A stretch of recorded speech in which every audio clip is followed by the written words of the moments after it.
You should really. I'm always there when you were around. What's the paperwork on tasing somebody? Depends on who knows about it. Just do your use of force. Alright, so we're just going to start out. My name is Warren Ackerman. Unfortunately, I've been in law enforcement for 14 years. Just finally realized what I really want to do in my life. And that's be a firefighter. So today we're here, we're going to talk about first responders and traumatic stress. Kind of a growing issue in our communities. So, that being said, purpose of this speech is to identify a rising trend in public safety regarding to traumatic stress and actions to combat it in this pretty picture. I was gonna say, where the fuck did you get that? Google, baby. Fire truck, man. I want pictures, I got pictures there. Key components we're going to talk about, we're going to work through the problem, the solution, and then the action. And I'm sure everybody recognizes where that picture's from. So, this is kind of a somber, serious topic, but I'm going to try to keep it lighthearted because it's really close to Christmas and we don't need that sort of stress. So, the problem, first responders are experiencing horrific and tragic events. They're involved in stressful situations. We work long hours and there's high rates of depression, substance abuse, and suicide. In 2017, more police and firefighters died from self-inflicted or suicide than line-of-duty deaths. I think the number was 140 police suicides and like 120 firefighter suicides, as opposed to just around 100 line-of-duty death for both. And volunteer firefighters have a higher likelihood of being suicidal or depressed, as versus full-time or career firefighters having a higher rate of being career alcoholics than volunteers would. First responders also face the unspoken stigma that when we do need help, we're not really given the assistance, or you face negative backlash.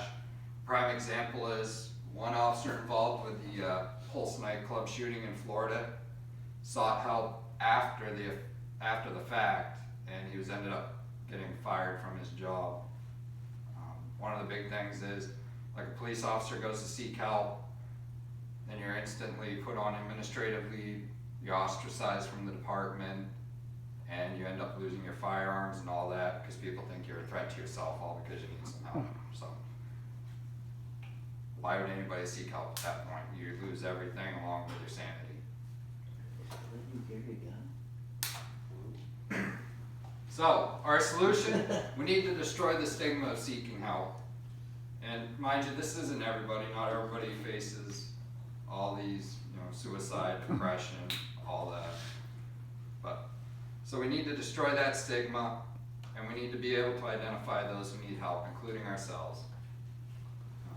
One big thing is we got to work on the administrations, the public as well, to get them to help us, because we can't help other people if we can't get help with our own demons. Action. We need to promote after-action incident debriefings. I think that's a big one. Take the time after a call, whether it's working as a police officer, you go to a serious call or fatalities on accidents, or fire calls. Everybody needs to debrief after. It's a chance to work through the incident, and one of the biggest things with post-traumatic stress is that feeling of helplessness. Jeez, cold. So, when you have that feeling of helplessness, you get that feeling that you couldn't have done anything different, or you could have done something different, and you become a victim in that situation. With the after-action debriefings or after-action reviews, everybody gets to talk to the incident, and you can realize, hey, there was nothing else that could have been done. And then it helps us cope and move on. We need support from the community, coworkers, family, and administrators. Those are the big ones. Family's the biggest one. If you don't have support from your own families or your coworkers, all you're going to do is you're going to end up having a hard time coping with things that you see or experience. And we need to promote alternative, healthy options to combat stress. one of the biggest ones mentioned, I can't remember the article right now. The guy mentions exercise and healthy eating, which it'd be nice if we had a gym here, work out after shift or whatnot. One of the things, the stress not to do is drinking or substance abuse.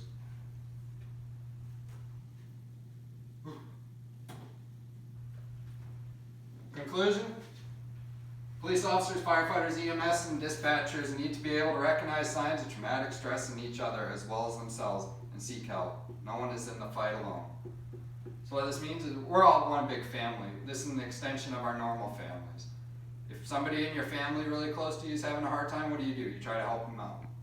We need to be able to help each other out. And another big part of that is the administrations need to have our back as well. This isn't a jab at the administrators, but a lot of problems usually start there and it just rolls downhill.